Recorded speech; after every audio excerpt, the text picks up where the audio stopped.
Tijani a fondé vers 1780 à Ain Madi, près de Laghouat, dans le sud-ouest algérien, une confrérie soufie, une voie mystique musulmane qui va porter son nom, la Tijaniya. À la fin du XVIIIe siècle, pour fuir les persécutions du bey d'Oran, la confrérie s'installe à Fès, au Maroc. De là, le mouvement s'étend en Mauritanie puis au Sénégal.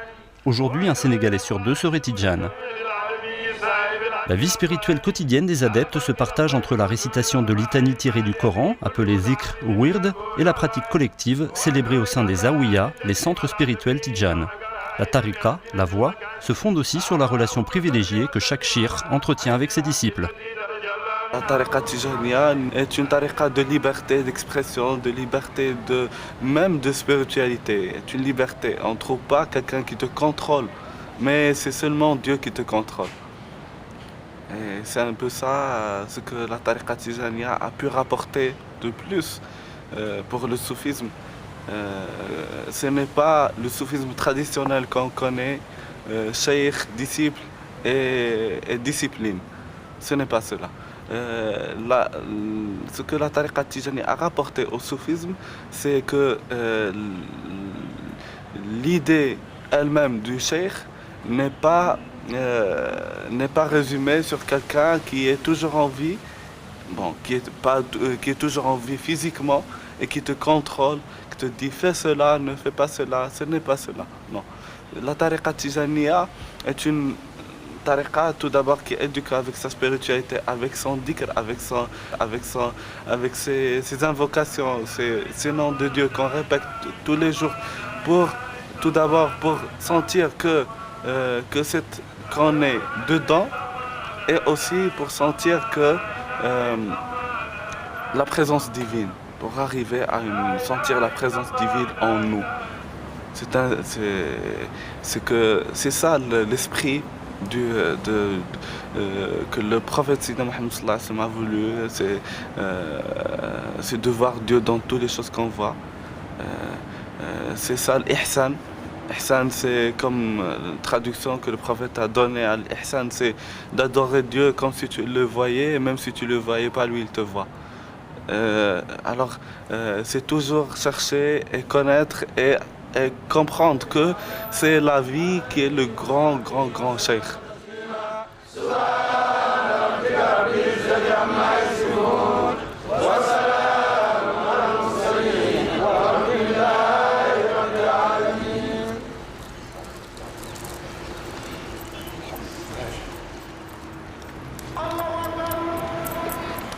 Au sein de la Tidjaniya, c'est le Mokkadem qui est chargé de transmettre l'initiation aux futurs adeptes. Dans le monde, 3 femmes seulement ont reçu la ijaza, c'est-à-dire la charge de Mokkadem de la Tidjaniya. Lala Aïcha Khan est l'une de ces 3 femmes. Elle vit à Dakar et conjugue sereinement sa vie profane et sa vie mystique, ses activités dans le commerce international et son statut de guide spirituel. Je suis Mokkadem, femme depuis 3 ans. On m'a donné la ijaza le jour de l'anniversaire du décès de mon père à Gibraltar. Et c'était une grande surprise pour moi, parce que je ne pensais pas qu'une femme peut être Mokkadem. Bismillahirrahmanirrahim. Allahumma salli ala Sayyidina Muhammadin al-Fatih lima uhlika al-Hati lima sabaqa nasir al-aqbiya wal-hadi ila siratal mustaqim wa ala alihi haqqa qadrihi al-azim. Inna Allaha wa malaikatahu yusalluna ala nabi ya ayyuhallazina amanu sallu alayhi wa sallimu taslima. Sallallahu ta'ala alayhi wa alihi wa sahbihi wa sallama taslima. Subhana rabbika rabbil izzati amma yasifun. Wa salamun ala al-mursalin. Alhamdulillahi rabbil alamin. Amin ya rabbal alamin. Mon rôle, c'est de donner un exemple, surtout aux femmes. Parce que dans la vie, le Mokkadem doit être droit. C'est-à-dire, sirat al-mustaqim, c'est la droiture. La droiture d'abord, la droiture c'est de respecter ce que Dieu, le prophète, ce qu'il nous dit de faire, pratiquer les 5 prières, donner un exemple, être un exemple. Beaucoup de femmes viennent me demander des conseils et moi je donne beaucoup de conseils à des femmes pour qu'elles s'occupent bien de leur mari, de leurs enfants, de leur maison. Mais ça ne les empêche pas aussi de sortir, de travailler et d'aider les maris. Parce que le mari ne peut rien faire seul. Il ne peut pas faire tout seul. Il faut qu'on l'aide. Donc, je le dis, c'est à nous les femmes aussi de bouger un peu, hein, parce qu'on a nos enfants à l'extérieur et c'est extrêmement cher. Donc, le mari seul, avec son salaire, il ne peut pas tout faire. Donc, il faut que la femme bouge. Située à 1 heure de route au nord-est de Dakar, la petite ville de Tivaouane est le berceau de la Tidjaniya au Sénégal. La confrérie est introduite dans le pays vers 1835 par Cheikh Omar Tall, puis par El Hadj Malick Sy qui s'installe définitivement à Tivaouane en 1902. Sous son impulsion, la ville devient un centre de rayonnement de la culture islamique. Malik est le fondateur de cette ville scientifique. Comme l'a dit le célèbre historien français Paul Marty lors de sa visite dans notre ville et dans l'école de Hadj Malick Sy, la spécificité de l'école de Hadj Malick Sy est qu'elle constitue une université populaire.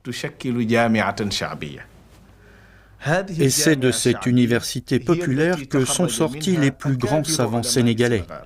Il est reconnu que cette université a joué un grand rôle dans l'enseignement de la science, de la langue arabe, ainsi que dans la propagation d'un islam noble.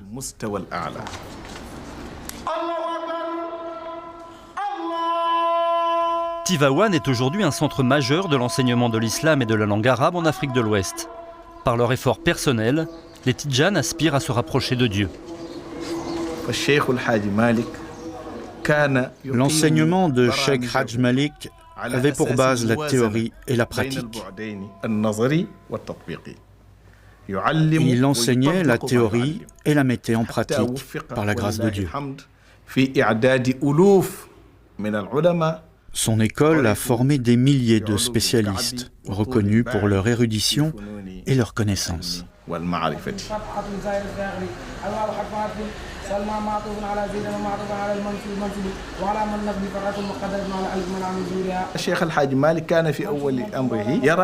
Cheikh Hadj Malick disait que l'enseignement des enfants musulmans était indispensable et nécessaire. Hadj Malick avait remarqué que certains cheikhs dispensaient un apprentissage rudimentaire jusqu'à ce que certains de leurs élèves commencent à les vénérer.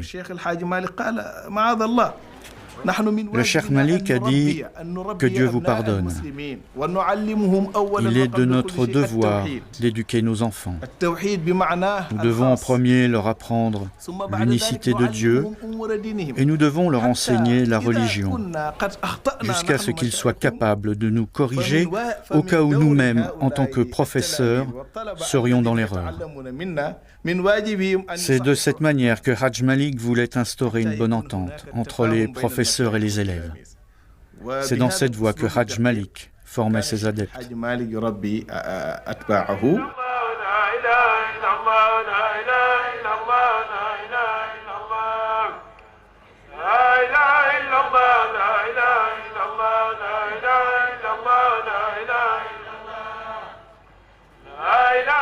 Nous qui dépendons de la chaîne initiatique de Al-Hajj Malick Sy, radiallahu ta'ala anhu, que Dieu l'agrée en son paradis céleste, nous la récitons, cette litanie-là, 2 fois par jour, le matin après la prière de l'aube et le soir.